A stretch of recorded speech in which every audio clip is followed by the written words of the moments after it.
veel allermeest. Doet zoek op een staan op voor van die Heer. Dan gaan we naar 5 mensen toe. En dan geeft hij mensen steen wat er zegt hij met die Heer is lief voor jou. Heilig is U, heilig is U. Heilig is U,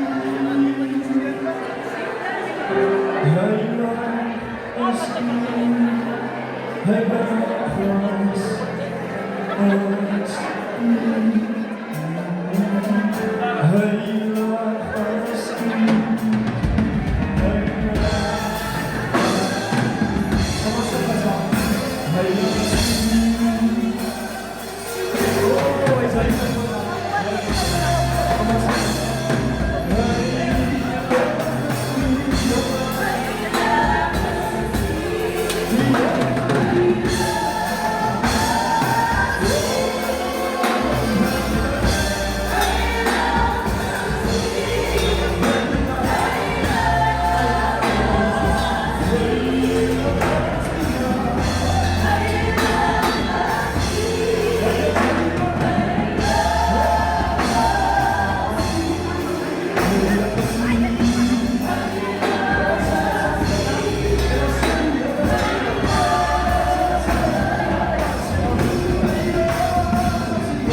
Hier gaat leren op mijn bed, maar die universiteit, ik lees zo weer weg.